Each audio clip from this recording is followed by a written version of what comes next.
But most likely, if you are in credit card debt, you probably don't even have the borrowing power to get another credit card to transfer the balance to a lower interest rate card. So yeah, like so you can settle with banks, and now a lot of banks are and tax time is coming up. So banks settle tremendously during tax time. Like they bank on that time. So now's the time to try to, come up with a conclusion on how you're going to settle your balances. So then I called and they consolidated it down to a point where I had to pay it off. But I just had to make sure I paid 6 consecutive payments or 7, something at the same Yeah, usually it's amount. like 6 to 9 months. Yeah. So when it comes to things like that, when we're trying to pay off debt, because there's been different strategies, and I wondered if you have one, right?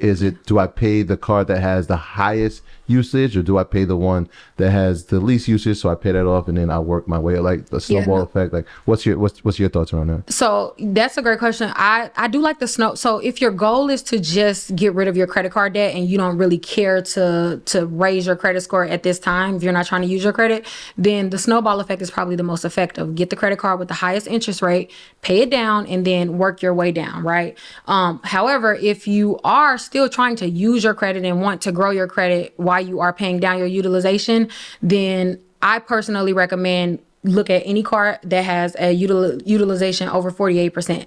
Tackle those first. If you can get all of your cards under 48%, then you don't have what's called the max out penalty on your credit score, meaning when you apply for credit, it's not showing that you have a card that's maxed out, right?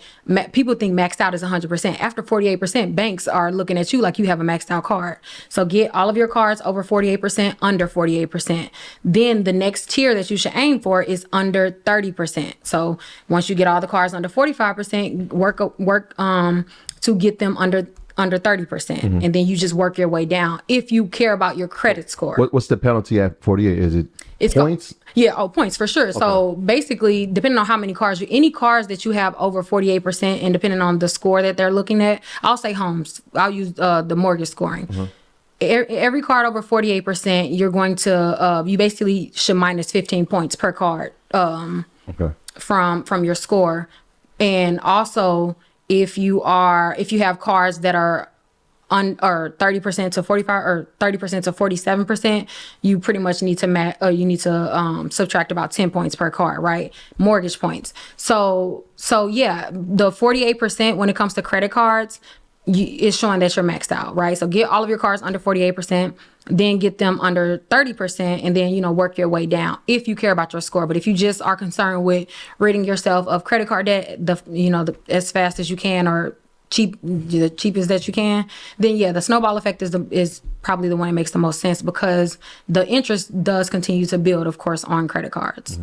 So, let's talk about business credit. What's the difference between personal credit and business credit as far as how it's looked at for your credit score and how you get it and stuff like that? Yeah, so most business credit cards or loans are not solely it's not based on your personal credit score. It's based on like your business profile score. And so there is a way to build your business score, but it is different and separate from like your personal credit score. What I tell everyone, make sure, because I find a lot of people, especially in the industry, that will only care about their business score, but then like just don't care about their personal score, which to me, it's backwards. If you have a great credit score, personal credit score, then it also sets you up to have and build great business credit easier. Like, I have never had any of those net 30 accounts that people recommend. I don't deal with all of that, but I do have a lot of business credit extended to me simply by using my personal credit. People always say like, you don't want to PG your personal credit. I personally do not subscribe to that theory. If I have great personal credit, you absolutely can. I can definitely vouch for my business credit with my personal credit because number one, lower interest. Like if you are just going solely off your business credit profile, you're going to pay higher interest for pretty much everything. If you PG it, most of the cards that PG, it's lower interest. PG, personal guarantee. Personal guarantee, yeah. And so also establishing personal relationships with companies like we talked about American Express, that's you can get you have an American Express personal card, now you can get an American Express business card. Same goes with Chase, same goes with most of the big banks. So I personally build business credit on the back of my personal credit. And that does not mean that they're reporting on my personal credit profile. It just means that when I applied for that account, they looked at my personal credit. And I have no problem with that because good. Go ahead. Right. So I wonder from that aspect, when they look at your personal profile and your business profile, do inquiries work the same? Because I know a lot of new businesses will apply for new credit cards, and so they look at the same, and how does that work? Are they negative? Are they derogatory if you have a certain amount within a year? So are you referring to like if you do PG it and they do run your personal credit and it's for a business account? Are you saying does those affect? Well, I know if I apply for like 5 credit cards, which I wouldn't, but business if I did or personal?